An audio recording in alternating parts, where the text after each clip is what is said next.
Nandan, this first question is for you to get the ball rolling. India is one of the 9 countries bidding to host the 2036 Olympic Games. I wonder that, whether this country is ready for that. And in your book, The Boundary Lab, you speak, you write, and I read, once we set up the social and institutional infrastructure that can deliver the benefit of sport and physical activity to all Indians, we may be able to meaningfully host the Olympic Games.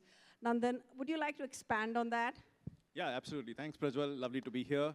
I'd just like to ask the audience, how many of you think we should host the 2036 Olympics? Small number. How many of you play sport regularly and physical activity? So the reality is that you don't necessarily need the Olympics to achieve a lot of the goals that the Olympics might be able to get you. I mean, my belief is we are the only ones of the BRICS countries to have not hosted either the Olympics or the FIFA World Cup. It's a very tempting opportunity to show that India has arrived, and from a rhetoric perspective, that we are one among the big nations. And that could be one reason. But the actual reason to deliver value of a very, very expensive games has to be seeping into the culture of a country, sport and physical activity. And to me, the Olympics is like a wedding ceremony. The wedding ceremony, in some sense, builds a relationship which is a marriage, right? And what we want is a relationship between sport and society. It's possible to have that relationship without the Olympics. The Olympics is a very expensive way to establish that, but it's also not a guaranteed way to establish that. You have to put in a lot of the metrics, the governance, the systems, pathways to progression. I know they sound like fancy terms, but unless you have those, you're going to have possibly an Olympics of a large proportion. We'll be very happy with the fact that we were able to build the stadiums and host that event. But a lot of people will be excluded from that event. And I don't mean just from the watching of it, but from the benefits of this large and significant event in India's history. There will be a lot of people who neither touch, feel it, or in fact benefit from it. So my belief is that the Olympics could go either way. It could emphasize and sort of challenge Indian sport. It will have a very top-heavy approach where you spend lots of money on elite sport and to the detriment possibly of community sport and participative sport. Or it could go the other way if we're able to build the systems. And that's the thesis, that it's possible to achieve the same results without the Olympics. But if you want to do the Olympics, you have to do all of the work that goes into building that relationship with sport. The work before the wedding ceremony and the work after builds a marriage. So, thank you, Nandan. Ed, the work before, I would think the United Kingdom has put in that work before, and obviously your country has already hosted the Olympics thrice, most recently in 2012. What is the culture of sport and culture at large that comes out in hosting games like this? Great to see everyone, and great to be with you both. I'm already feeling sad about leaving Bangalore first thing tomorrow morning and going back to the darkness of the English winter. So it's lovely to be here and talk about sport and all these social issues. The first thing to say is I agree with Nandan about that hosting a mega event, whether it's Olympics or a World Cup, doesn't guarantee that the relationship will improve, but it is an opportunity for the relationship to improve. And I also like the idea of it being a wedding or even just a general party. Now, I have one comment to make about parties. I don't actually like to throw them that much, but I like to attend them because I'm a little bit selfish. And of course, it would be a sad world if no one threw parties.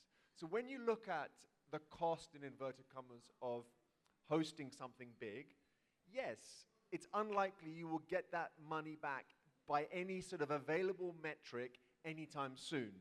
But that's not really why we give parties, is it? We don't give parties to gain friends or improve influence. We give them because they're a good thing to do, and people have fun and the world improves. In the same way with 2012, which London hosted, it's very hard to say how the Olympic legacy has gone in terms of, has it made back that investment? We perhaps won't know for 100 years or 200 years. But I do know that my institute, the Institute of Sports Humanities, is located in Stratford in East London, in the media centre that was converted into 2 university buildings on the old Olympic site in what's now called Queen Elizabeth Park. And actually, anyone who visited that place before the Olympics versus visiting it now will know that whole area of London has been transformed, which isn't just one area, because it also affects the whole city, which is a massive city, as you all know. Because I felt London used to always face west. A lot of the stuff was west. A lot of people wanted to live west. The airport was west. Everything faced west. So that kind of influx in and out of the city seemed to be that way and then that way. Of course, with the development of East London, which has always been very interesting and very cool, but has now accelerated and the whole area around Stratford is completely transformed, London also, I think, has a more balanced posture. In tennis terms, it's like ready to go either way, forehand or backhand. So I think you've got to think carefully about hosting, because even though increasingly the evidence is that it's very hard to make back the investment anytime soon, it's also true we need to be a bit more skeptical about how we define what investment is and getting a return on it, I think. Thank you. Recently, Nandan, we've had this huge protest in India, led by prominent wrestlers against the federation head for sexual allegations, harassment, and so on and so forth. Now, in a traditional patriarchal culture like ours, I wonder if sport can break these calcified boundaries of society. Yeah, and it's a tough one, Prajwal. I think my book explores that to some extent, and I think sport is very uniquely placed, particularly with its tilt towards fairness and universal rules. Now, what is unusual about sport is wherever you play a particular sport discipline, it could be Buenos Aires, Bangalore, Brisbane, Birmingham, you're playing by the same rules. And there's actually a global agreement on those rules. There are very few things left where there's actually a universal acceptance of a rules system, a rule-based system, and that gives us an opportunity, because it gives us, in some sense, principles of fairness that are intrinsic and not necessarily related to the politics of a particular place, a social context, which is why when something happens in sport, it sort of hits the world of sport, not just a particularly local context. It could be around gender, it could be about fairness, it could be about the way technology plays out. And that is where something like the wrestlers' protest comes out much higher in our consciousness versus something like sexual harassment at the workplace, which many people face all the time. The reality is that sports is an opportunity to foreground many, many issues which actually hit us very deep, but which we, in some sense, just take as part of the politics of daily life. In some sense, sport is able to transcend that and set and establish principles of fairness, which is why we felt that sort of national level unfairness with the way wrestlers were dealt with.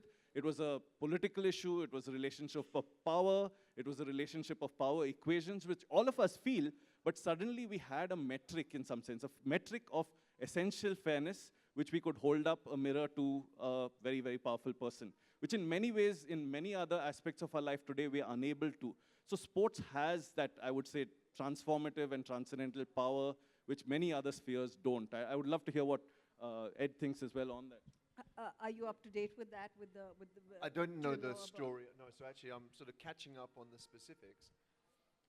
Look, sport is both a mirror of wider society and also indistinguishable from wider society. I wrote a book once which I didn't choose the title for. It was called What Sport Tells Us About Life. And I got a letter from the great playwright Simon Gray, and he said, I don't like the title very much. Sport is life, if you follow. And he didn't mean that sport's the most important thing, whatever. He was just saying that it's all bound up, and we and both of our work, we slightly divide kind of sport from the rest of things, and we use it as a metaphor, or I like your concept of a boundary lab where we test ideas. But of course, it's also kind of impossible to divide from how we live, and sport is social. And therefore, I would group sport together with any form of association, any form of the pursuit of mastery, any form of community activity in which people come together, especially wonderful, put down their smartphone, and then lose themselves in the process of performance and movement and playfulness and the pursuit of excellence. So I do believe, as I've sort of got older, having very much been uneasy about how much of my life had been dedicated to sport when I was younger, and I was like, is it the right thing? Is it not the right thing? Should I be doing something, quote, more serious with my life? As I've got older, and now I'm 47, I think actually the value of sport has got greater and greater. Because of the way we live, because we are so atomized, because people seldom experience things other than in an asynchronous way through their sort of their own choosing when they'll watch something in their own private life. But of course, we know what makes us happy is actually some form of shared experience. So I would say sport is not the only kind of solution or the only thing that does these great sort of convening opportunities, but it's one of the most special forms, I would say. Just on that, Nandan, would you say that this particular protest in itself and how it transpired and with, how it ended really, not how it, because it isn't over and it hasn't ended, but we had one of them, win an election, right, not long after, almost finished on the podium and then did not finish on the podium. Do you think in a sense that the whole act empowered women in a way that... Difficult to say that it really empowered, but I think it just raises bigger questions which we otherwise are unable to confront. I don't think that the similar issues that come up in the corporate workplace, in the government, in the relationship between politics and power are on the front pages of newspapers, but with the restless protests they were. So in some sense, sport commands certain respect and cut through the clutter, which we somehow are unable to do in other places. And I think it harks back to some of what Ed was saying, which is that notion of community and the expectation that we have in each other, which transcends politics. And I do think it moved our notions of what we expect from governors, what we expect from power, and I think restarted a debate which is a long-standing debate of the politicization of sport. The reality is that the president of the Wrestling Federation was a very powerful MP from the ruling party. And one of the issues we have not confronted adequately in India, in my view, is the politicization of sports bodies. And in most cases, I would say our governmental bodies have not cared because it has had no consequences on them. They've enjoyed the benefits of people with political backgrounds in sports bodies. But for the first time, I think a party would have regretted that they had a powerful person in power here, obviously misusing power from what evidence suggests. That beginning of a regret is possibly a transformative point in the relationship between politics, power, and sport. And I think downstream there will be an effect on the way women in sport believe that they have spaces which are safe. It's a very early stage in the conversation because I think that restless protest actually took sport a few steps back from a participatory angle. It also exposed how unsafe sport can be at high performance levels among juniors, but also elite athletes. Even the elite athletes felt disempowered and unsafe. And that, for the last couple of years, has had, by all reported measures, a significant impact on the number of young wrestlers starting the sport. So it can have short-term, I would say, challenging effects, but long-term, I would say the arc is moving in the right direction. Thank you. Ed, is gender a separate silos in your institution-ish? That's a good question. So my institute, we have 31 students at the moment. I'm just trying to think of the gender split. I think it's probably 60-40 men, women. But the interesting thing is we do actually offer special scholarships for women because the truth is that the men's sporting ecosystem is wealthier. So if I think about the richest sports in England, sort of Premier League football and football generally miles ahead, and then cricket and rugby union probably second and third, and then other male sports. Probably there's only really women's football which is kind of in that league. So I would say in some ways it is siloed because we view it as something that we want to include sort of using all the levers we have as well. Ideally, it would just be completely organic. But I think it's also true that we would be very reluctant to have a kind of a gender split which was heavily tilted towards men, and we would miss out on the whole sort of richness of the diversity of the conversation. In terms of how we study it through the syllabus, we run a master's program called Leadership in Sport. We actually have a module about sport and society, and these issues come up, but we don't have a kind of designated sort of gender module. I think certainly if I give an overview of sport in England or Britain, I think it's definitely the case that women's sport has become much more common on the back page and the front page than was the case when I was a player. I think clearly a tipping point was the success of the England women's football team, the Lionesses, and that kind of became, just everyone was watching it all the time, and it wasn't something that, it just cut across the whole sort of sporting community, really. One of our students was Heather Knight, who was captain of the England women's team when she was studying with us at ISH. In actual fact, there was a funny story that we have a link up with the Sunday Times newspaper, and some of the dissertations our students write become abbreviated, sort of extended columns in the newspaper. And Heather did her dissertation on whether there would be a women's IPL. And then it was published, her dissertation, in the Sunday Times on the day that she made her debut in the IPL in this city. So that was an example of what we really believe in, which is theory and practice being two-way traffic. And I suppose in some ways the Institute is kind of a microcosm or institutional expression of my life, where I like to be working in theory and academically, but also that I like to jump back into practice. And I think you can kind of take from both, and the interchange is very useful. And I would be a little bit sad to be completely a practitioner and never studying, but I'd also be a little bit sad to be only researching and never doing. And in that kind of two-way traffic, hopefully there's some benefit.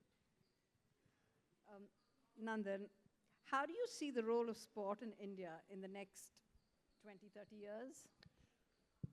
Interesting question. I think this could go two ways. We could see the extreme productization of sport, where we are celebrity crazy and we take that to an extreme, where our celebrities get paid more and more, the increased professionalization of sport, but where all of us are left behind as consumers. So consumers of other products, or we could go the other way, which is actually build a more participative nation. And sport has that ability to build communities, build sort of more participation by young people, but you have to reduce the barriers to play here, right from early ages. And some of the statistics are actually pretty shocking. If you look at the WHO statistics on adequacy of physical activity, the India numbers are worse than our Olympic medal tally. They are actually at 75% of our both adolescent male and adolescent female are getting inadequate physical activity. So I think we have to start at two levels, nutrition and physical activity, and build up the relationship with elite sport.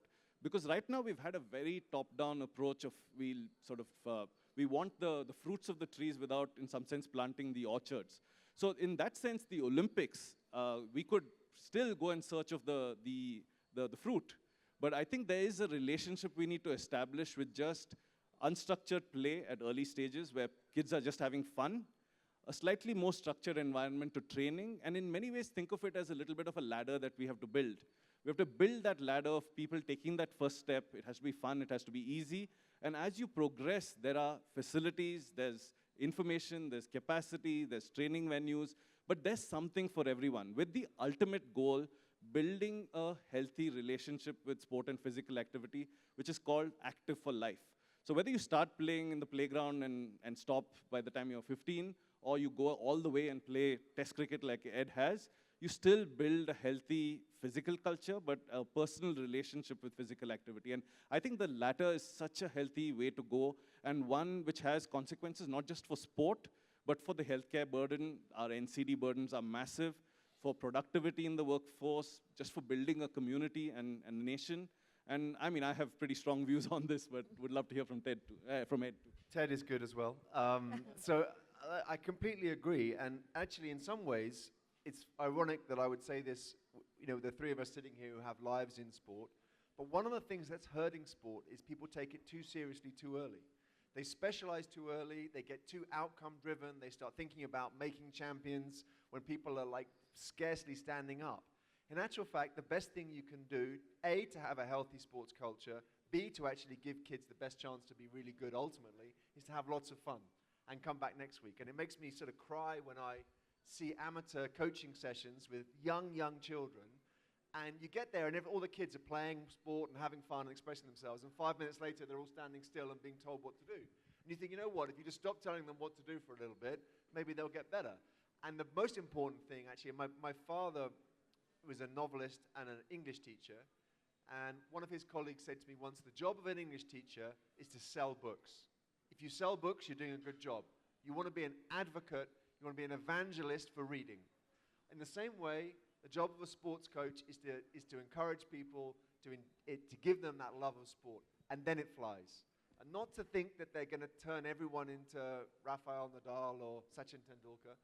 A, there's not enough room at top table, and B, we know that over-specialization too early is less likely to produce really good athletes. Yeah, and I just wanted to add there, so there's statistics that 70% of kids stop sport by the time they're 14, I think. Number one reason attributed is actually parents and coaches. So people make it so sort of competitive so early, and the autonomy of the child is just left behind. But just to add to what Ed was saying, we have this academic report card of wanting A's and A pluses. But I think there's a sports report card, which is 3 F's, which is fun, friends, and feedback. And if we can focus on that report card of just kids having fun, making friends, using it as a hook for community, the feedback is almost natural, right? You get fitter, you begin to excel. And I think it's a different way of looking at what is tending towards a hyper-competitive, elite, biased environment, which we are actually going further and further and doubling down on right now.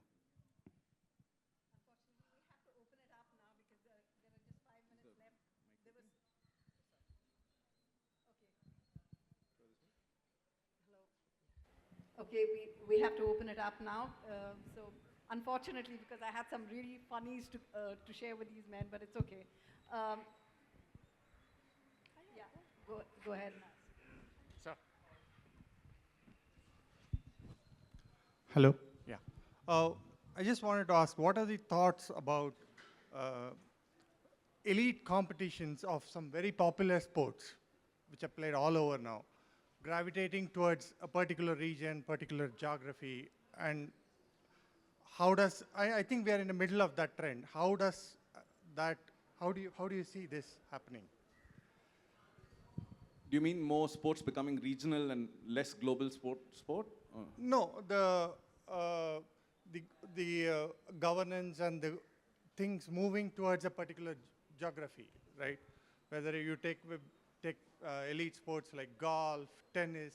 Are you talking about like Saudi Arabia and yeah, so Olympics, concentration football, of power? everything is moving towards a particular region. So what are your thoughts on that? Which region? To the Middle East, between the Saudi and Saudi, Qatar, and yeah. Look, and I'm happy to answer. I probably have a slightly unusual view on that, or maybe less common rather than more common, which is I actually think it's quite natural that as part of sports globalization, there would be new centers of sort of concentration of influence. It's also quite natural that it would follow the ability of countries to invest in mega sports events. And I don't think it's necessarily a bad thing. I actually think the key question is, do you think that country's trajectory is moving forwards, moving towards a positive trajectory, and can sport be part of that? Now, if the answer is yes and yes, then I think it's a good thing to engage and to participate there. If I contrast on the other side of it, I think when countries have clearly been going backwards and taking bad decisions, then I think it's only natural that the sports community just say, you know what, we're not going to engage. And obviously South Africa is an example of that, and those sports boycotts were part of ending apartheid, and that was the right thing for countries like cricket to do, to stop going there. So I think, you know, to use the term, I think sports washing is sometimes overused. I think it can also be used in a simplistic way. I think in actual fact, many countries have a complex, you know, context. And I think if sport is part of a positive trajectory, then you know, the continued globalization of sport and the changing centers of influence is inevitable and can be positive.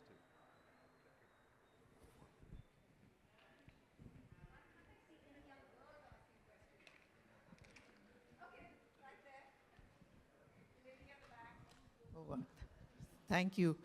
On that note, I got the mic. Thank you for that.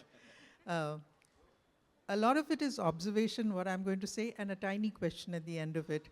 I had the privilege of being in London at the time, in England, at the time of the Olympics. In India, when the Olympics were shown, they are shown in capsules. We don't get to see the whole thing. While in England, because of the time zone, we got to see them in real time, all the events that happened. What I liked particularly was about the BBC coverage of it. As a swimmer or a track events person came from their event, whether they had won the place or whether they were 8th in the lineup, each of them was interviewed by BBC and their thoughts taken on that. And in all, it seemed like they were all a team. There was nothing like star power. While in India, I find that only one person who's made it to a medal, whatever the medal, they only get it. The journey for the others is also equally important, and they don't behave like a team then. They go for individual events. So that was the observation. Can we do that since we have a very good lineup for chess now, that there are so many people who are on the brink of, say, the same situation as Gukesh? Is that the way to go forward in sports for India? No, I think it's a lovely question, and I think it's at the root of, we've always said we haven't had a sports culture, and I have a particular view on this. It comes down to, if many people followed the recent Olympics, many of our athletes came fourth, right? We had many near misses, people in the quarterfinals missing a medal. And to me, a lot of people talk about the mental side of sport. I'm convinced that many of our top athletes, there's a language that is written into their mind, which is the language that we send them out with, which is the difference between winning a medal and not. There are huge commercial differences. There's almost like a bounty system set up. You win a gold medal, you win tens of crores, you come fourth, you're nowhere. But also this notion of you matter if you win, and you don't matter if you don't win. So imagine you're playing the last shot of a shooting event, the last few points of a badminton event. What is the language that is the athlete's mind blank? Or are they thinking of the consequences of how these points go and the materiality of the direction of their life after? And I think you hit at a very important point of the culture that we speak to winning, losing, playing, competing, and just enjoying sport for its own sake. How do we build that into the daily life of sport? It comes down to the way parents talk to their children about winning or losing, even a school match. It's in the way we write about sport, the things that we celebrate, and in some sense, the way we treat each other in a sporting context. Is it all about winning in our language, or is it just about how much fun did you have today? So thank you for that question. Hello. So I'd like to ask a question about RCB. Our IPL team, RCB. So our team has been going to RCB since, ours is the oldest team in IPL. And also, we have gone to the edge and we have never won the cup. So what do you think, and why do you think this has been happening over years? So, first of all, this is my third speaking event in Bangalore in the last 3 days. As Nandan says, it's a 3-day test match. And without doubt, the most engaged and the most applause that has happened over the 3 events has been whenever someone has asked me a question along the lines of, when are RCB going to win the IPL? If I'd known I was going to get interrogated about RCB, my pricing structure would have gone way up, and I would have had a very different terms and conditions for these events. However, I can bring you news from the front line. Yesterday, after the speaking event with Nandan, I went over to a different hotel in Bangalore, and I caught up with Mo Bobat, who's director of cricket for RCB, and Andy Flower, who's head coach of RCB. And I can't tell you any details about what we discussed, but I can tell you that the RCB current brains trust is very, very brainy, and they're very good people, and they're in the best possible hands, and I would say the future's good for RCB. So, as it's the only thing anyone's interested in RCB and not my books or my ideas, let's finish on that from my side. I have nothing further to say. Good luck to RCB. There we go. No one's even asking about the Indian team. So.